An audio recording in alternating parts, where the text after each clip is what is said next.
Joe Biden on the campaign trail called Saudi Arabia, quote, pariah. But after taking office, the president fist bumped the Saudi crown prince, Mohammed bin Salman, during a meeting in the Desert Kingdom. And now the Biden administration is looking to grant him immunity from a lawsuit over his alleged role in the murder of Jamal Khashoggi. Ian Bremmer's here, president and founder of Eurasia Group, in person. Hello to you. Good morning. Be with you, Bill. Absolutely. Big story here, right? His fiance tweeted this: Jamal died again today. #injustice. I got to think this is going to surprise a lot of people, this position. Look, it's an embarrassment. There's no question that for Biden, after Afghanistan, U.S.-Saudi policy has probably been the biggest foreign policy disappointment / failure that the administration has had. That trip to Saudi Arabia, the fist bump, I mean, it was meant to be an opening to the Saudis, a turnaround from where Biden had been during the campaign. He didn't want to go personally.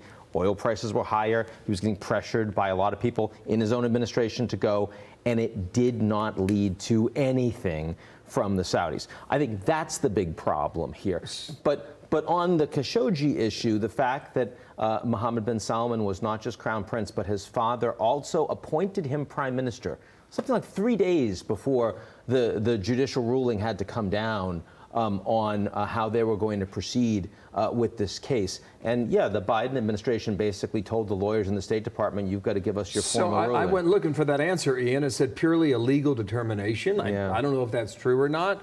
State Department said this is long-standing precedent. It's long-standing precedent. And the reason for it is because the United States does not want its officials they need to have diplomatic immunity. They can't be charged in foreign courts either. So this is something that the Americans stand by in the same way that, like, you know, when you look at courts in the U.S., if you can't prove a murderer guilty, they walk. You think they sat on this to get past the midterms?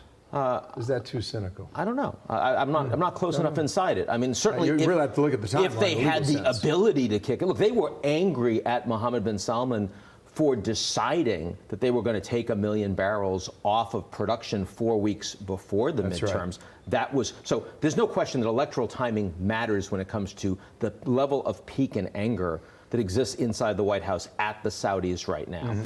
Let's get to China quickly on this. Absolutely. You write about China a lot, talk about China a lot. There was a stark warning issued by the FBI Director Christopher Wray. This was at a Senate Homeland Security Committee hearing yesterday. Listen.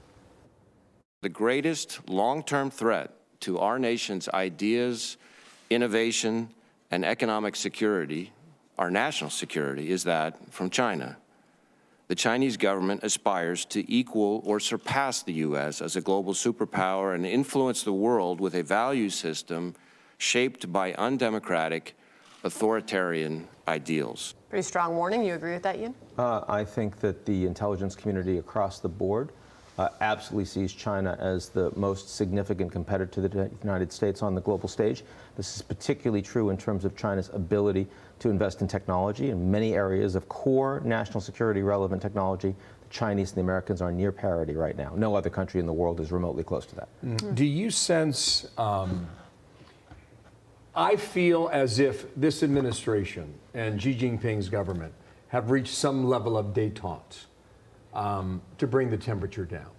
And where that leads or where that goes, I do not know. But that was the impression I had after they met last week. What did you think? Unlike Russia, where the United States considers Putin a war criminal and is doing everything they can with the NATO allies to isolate him on the global stage, and that's been effective. With China, there's an enormous amount of interdependence, economically in particular, and American allies are not on board with the idea of a Cold War with China. None of them, not the Japanese, not the Germans, not the French. So the relationship is much more pragmatic. I will say that specifically on the issue of technology and semiconductors, the Biden administration has announced a policy of containment, which started on October 7th, export controls, and an effort to ensure the Chinese are not able to bridge the gap with the Americans on that critical component. Let's hope so. It is critical, too. Yeah. But beyond that, American corporations, the vast majority of them are much closer in their alignment on China policy with the Germans, the French, and the Japanese than they are with the Democrats and Republicans in the United States. And Biden has to deal with that, too. We shall. Yeah. Thanks, Ian. Nice to see you. Nice to see you. Ian Bremmer, in person. I'm Steve Ducey. I'm Brian Kilmeade. And I'm Ainsley Earhart. And click here to subscribe to the Fox News YouTube page to catch our hottest interviews and most compelling analysis.